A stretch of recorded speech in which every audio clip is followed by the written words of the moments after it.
श्री कृष्ण के अवतार रामदेव जी का अवतार सन 1442 में भादवा सुदी दूज के दिन राजस्थान के पोखरण के ताम्रवंशी राजा अजमल जी के यहाँ हुआ था।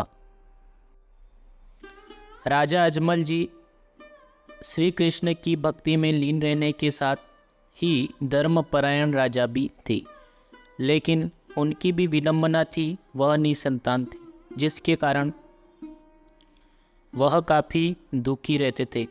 रामदेव जी के पिता राजा अजमल, जो कि द्वारकाधीश के परम भक्त थे, हमेशा अपने राज्य की सुख शांति की मनोकामना के लिए द्वारका जाते थे। एक बार उनके राज्य में भयानक अकाल पड़ा और राज्य में अच्छी बारिश की मनोकामना लेकर अजमल जी द्वारकाधीश पहुंच गए। ऐसा माना जाता है कि भगवान द्वारकाधीश की कृपा से उनके राज्य में बहुत अच्छी बारिश हुई।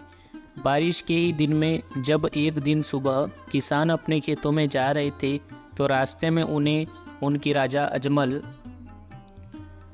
मिल गए। किसान उन्हें देख वापस घर की तरफ जाने लगे। यह देख राजा ने पूछा कि वापस क्यों जा रहे हो, तो किसानों ने बताया कि राजा अजमल जी, आप निसंतान हैं, इसलिए आपके सामने आने से अपशगुन हो गया है और अपशगुन के समय में हम बुआई नहीं करेंगे। राजा ने जैसे ही यह सुना तो बहुत दुखी हुए, लेकिन एक कुशल शासक और गरीबों के मसीहा होने के नाते उन्होंने किसानों को तो कुछ नहीं कहा, पर घर वापस आकर काफ़ी निराश और परेशान हुए। फिर उन्होंने तय किया कि संतान प्राप्ति की मनोकामना लेकर द्वारकाधीश के दर्शन करने जाऊंगा। इस मंशा के साथ वह द्वारकाधीश पहुँचे। भगवान द्वारकाधीश के प्रसाद के रूप में लड्डू लेकर गए। मंदिर में पहुंचकर राजा अजमल ने बहुत ही दुखी और भारी मन से भगवान द्वारकाधीश की मूर्ति के सामने अपनी सारी व्यथा रखी। अपनी सारी बात करने के बाद वो मूर्ति को एकटक देखने रहे। उन्हें ऐसे लगा कि भगवान की मूर्ति उन्हें मुस्कुराती हुई देख रही है। ऐसा देख अजमल जी को गुस्सा आया और उन्होंने वह प्रसाद रूपी लड्डू जो कि द्वारकाधीश के लिए लाए थे वह मूर्ति पर फेंक दिया, जो कि द्वारकाधीश की मूर्ति के सिर पर जा लगा।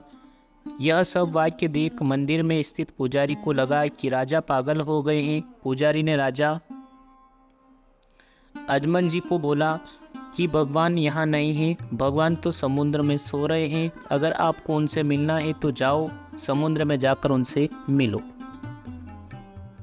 वह बहुत दुखी होने के कारण राजा समुद्र के किनारे गए और समुद्र में कूद गए। भगवान द्वारकाधीश ने राजा अजमल को समुद्र में दर्शन दिए। श्री कृष्ण स्वयं बलराम जी के साथ उनके घर अवतरित होने का वरदान दिया और कहा कि वह खुद भादवा की दूज के दिन राजा अजमल के घर पुत्र रूप में आएंगे। राजा अजमल ने कहा कि भगवान के सिर पर पट्टी बंधी है। राजा अजमल जी ने पूछा, भगवान आपको यह चोट कैसे लगी? भगवान ने कहा कि मुझे मेरे एक प्यारे भक्त ने लड्डू मारा। यह सुनकर राजा बहुत ही शर्मिंदा हुए। अजमल ने भगवान से बोला, मुझ अज्ञानी को कैसे पता होगा कि आप ही मेरे घर आए हैं? भगवान ने कहा कि जब मैं तेरे घर आऊँगा तो आंगन में कुमकुम के पैर के निशान बन जाएंगे, मंदिर के शंख अपने आप बजने लगेंगे। यह सब सुनने के बाद अजमल जी खुशी खुशी कर लौटे। अपनी रानी को सारी बात बताई। उसके निश्चित समय के बाद और भगवान के वरदान अनुसार पहले बलराम जी ने वीरमदेव के रूप में राजा अजमल जी की पत्नी मेणादे के गर्भ से जन्म लिया। इसके 9 माह बाद भगवान भादवा की दूज के दिन भगवान कृष्ण राजा अजमल के घर रामदेव के रूप में पालने में अवतरित हुए।